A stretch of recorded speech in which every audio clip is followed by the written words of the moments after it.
One sees what you appear to be. If you experience what you really are, it is better to act and repent than not to act and regret, since love and fear can hardly exist together. If we must choose between them, it is far safer to be feared than loved.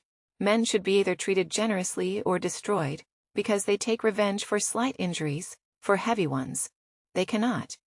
If an injury has to be done to a man, it should be so severe that his vengeance need not be feared. Men in general judge more from appearances than from reality. All men have eyes, but few have the gift of penetration.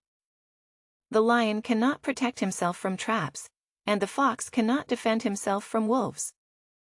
One must therefore be a fox to recognize traps and a lion to frighten wolves. Wisdom consists of knowing how to distinguish the nature of trouble. And in choosing the lesser evil, make no small plans, for they have no power to stir the soul. Where the willingness is great, the difficulties cannot be great.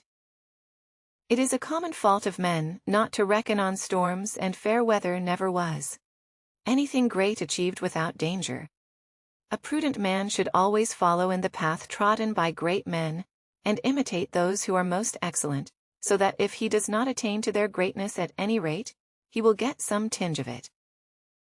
The first method for estimating the intelligence of a ruler is to look at the men he has around him. One should never fall in the belief that you can find someone to pick you up. A battle that you win cancels any other bad action of yours in the same way by losing one. All the good things worked by you before become vain. Men, intrinsically, do not trust new things that they have not experienced themselves. Make mistakes of ambition and not mistakes of slough. Develop the strength to do bold things, not the strength to suffer. The more sand has escaped from the hourglass of our life, the clearer we should see through it. Men shrink less from offending one who inspires love than one who inspires fear. Whosoever desires constant success must change his conduct with the times. Men are driven by two principal impulses, either by love or by fear. There is no other way to guard yourself against flattery than by making men understand that telling you the truth will not offend you. Nature creates few men, brave industry and training makes many. He who is highly esteemed is not easily conspired against men.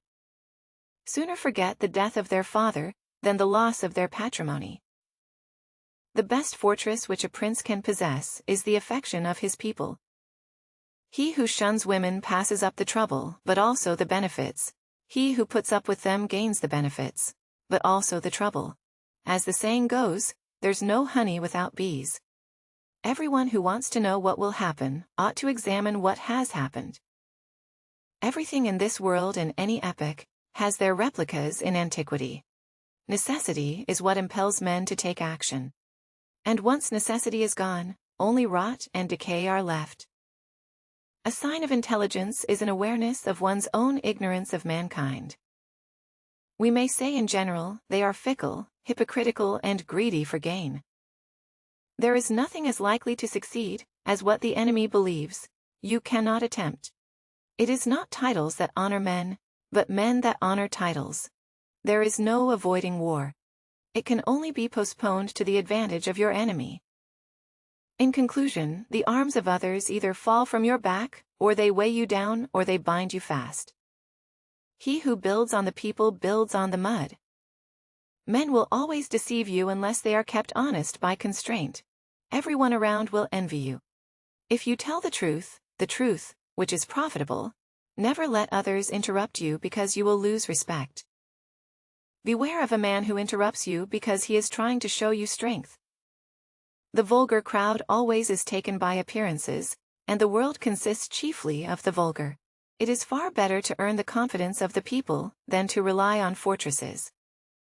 He who wishes to be obeyed must know how to command. Men will not look at things as they really are, but as they wish them to be, and out-ruined. It is much safer to be feared than loved, because love is perceived by the link of obligation, which owing to the baseness of men, is broken at every opportunity for their advantage. But fear preserves you by a dread of punishment which never fails.